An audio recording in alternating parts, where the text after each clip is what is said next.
ഇത്തവണ SSLC പരീക്ഷ എഴുതിയ 99.5% പേരും വിജയിച്ചു. വിജയ ശതമാനത്തിൽ കഴിഞ്ഞ വർഷത്തേക്കാൾ നേരിയ കുറവുണ്ട്. 61,449 പേർ എല്ലാ വിഷയത്തിലും A+ നേടി. കഴിഞ്ഞ വർഷത്തേക്കാൾ വിജയ ശതമാനം കുറഞ്ഞ സ്കൂളുകളുടെ വീഴ്ച പരിശോധിക്കാനും വിദ്യാഭ്യാസ വകുപ്പ് തീരുമാനിച്ചു. 100% തൊട്ടടുത്തെത്തുന്ന പതിവ് ഇക്കുറിയും തെറ്റിച്ചില്ല SSLC ഫലം.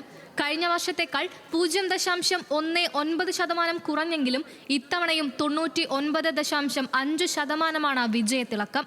4,27,020 പേർ പരീക്ഷ എഴുതിയതിൽ 4,24,583 പേർ ഉപരിപഠനത്തിന് അർഹത നേടി.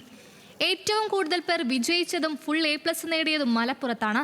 ഏറ്റവും കൂടുതൽ പേർ പരീക്ഷ എഴുതിയ മലപ്പുറം എടരിക്കോട് സ്കൂളിലെ 2017 വിദ്യാർത്ഥികളിൽ 2013 പേരും ഉപരിപഠനത്തിന് അർഹത നേടി. ഗൾഫിൽ പരീക്ഷ എഴുതിയ 681 പേരിൽ 675 പേരും വിജയിച്ചു. ലക്ഷദ്വീപിൽ 447-ൽ 428 പേരും വിജയം സ്വന്തമാക്കി.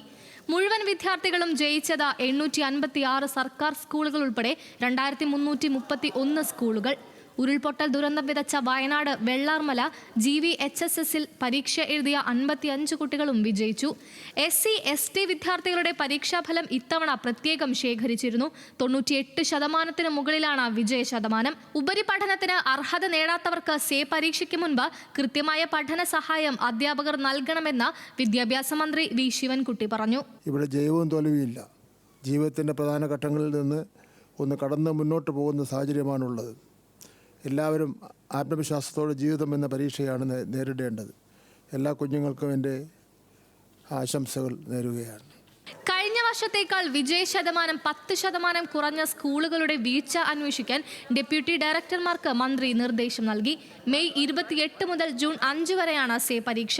ഫലപ്രഖ്യാപനത്തിന് ശേഷം തിരുവനന്തപുരം കോട്ടൺ ഹിൽ സ്കൂളിൽ വിദ്യാർത്ഥികളുമായി സന്തോഷം പങ്കുവയ്ക്കാനും മന്ത്രി എത്തി.